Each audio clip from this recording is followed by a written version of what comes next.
Where's our waiter? Really? The service? I'm not sure why we come.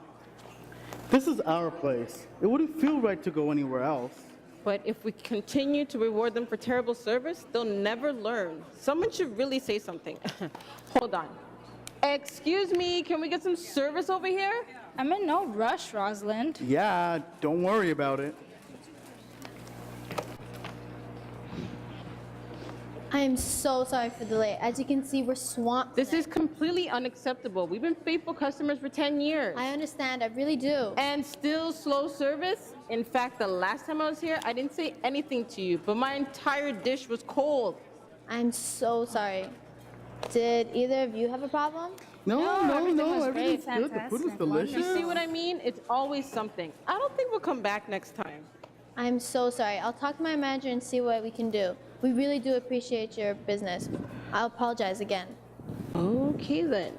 Rosalind, this was Justine's favorite place. If we stop coming, it'll... I'm just saying this so we can get proper service for next time. Oh, Lord, help us. And how are you? I'm fine. You? Oh, very well, thank you. Are you having a lovely evening with your friends? Yes, I am. It's just wonderful. 6 a.m., wake up and go to gym for cardio. 7 a.m., shower, get dressed, and jump on a train, but not before getting a smoothie and medium coffee double-double. 7:25, read the Bible and pray on train. 7:40, reach Bay and King and power walk to the office. 8 a.m. onwards, working on cases and taking a 15-minute break to get sushi for a working lunch. Jump back on train, get to the car, and pick the kids up by 7:15 by the babysitter. Number 1, Tara. Number 2, Nicholas. Arrive home by 8 p.m. Help the kids with their homework and then get them to bed. Then snuggle with my husband in front of the TV for exactly 10 minutes. Then finish preparing notes for tomorrow. So where in the world do I have time for cancer? The doctor says it doesn't work like that. Cancer comes when it comes, and if it ever leaves, it takes its dear, sweet time. He says it's best to be aggressive because the cancer's being aggressive. That made me picture a pit bull living in my stomach, all foaming and angry inside, snapping its jaws at everything and nothing. My cancer has anger management issues, apparently. I start chemo next week. Next week. But my class action starts, and I'm leading the defense. The doctor says I start next week. There's nothing I can do, honey, but you're gonna have to pick up the kids. What does that mean? Will you stop working? And you can't drive either?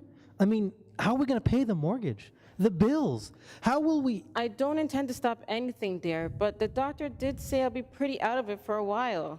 I don't know how I'll be able to leave work to pick up the kids that early. We're just gonna have to tell the babysitter so she'll be prepared.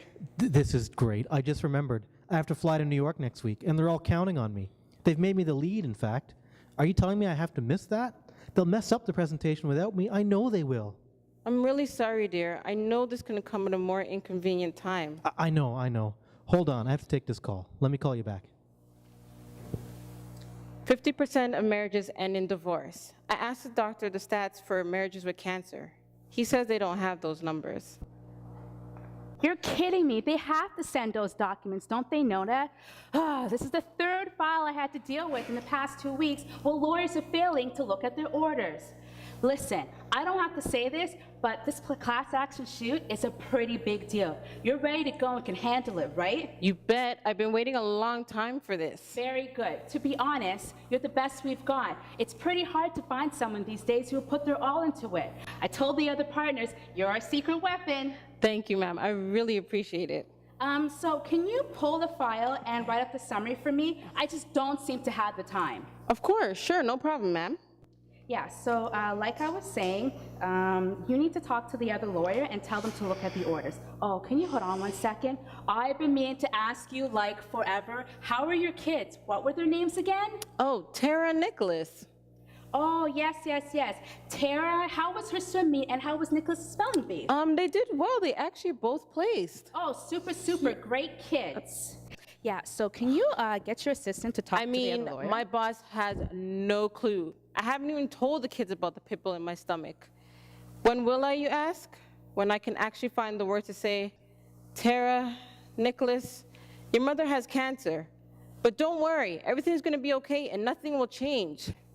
The only problem is, I told myself I'll never lie to my kids, but I don't know how to tell them the truth either. Where's Justine when you need her? You know what I'll tell her? You're the only one I can admit this to. I'm really, really scared. I don't want cancer. Other people have it. I know that, but I don't want it. I'm not strong enough. You know what else I'll tell her? I'm not even gonna bother asking God why this happened to me, because I think I know the reason why.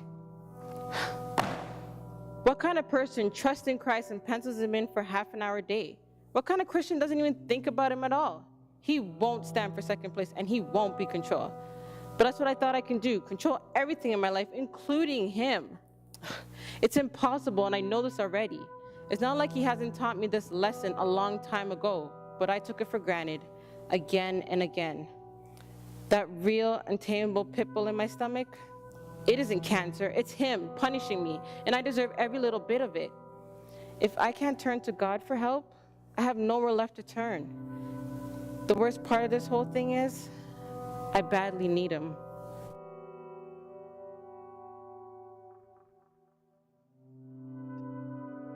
You know how I'd answer? There was this man named Job. We know him from the Bible. His friends blamed him for his troubles, as if a person's always at fault for their troubles. He lost his livelihood, children, home, and health. It was the health part that really broke him. Curse God and die, Job, his wife told him. Even she gave up and blamed him. But Job didn't go through anything outside of God's plan. God allowed it to make a name for himself and prove wrong every assumption about who he is. It's just like Christ. Why did he suffer and die? Because God wanted to make a name for himself and prove his power to save. Basking in self-blame isn't the solution to bad things. Jesus came to forgive the unforgivable, to save the unsavable. Surely he's got the power to help you and draw you closer to himself. And as long as your friends have breath, they'll try to help you too. But you have to ask. What are you guys having tonight? I'm thinking sushi pizza. What about you? Either the rainbow rolls or the sashimi. Rosalind? I'm not sure yet. Just give me a little longer, okay? No problem. Just take your time.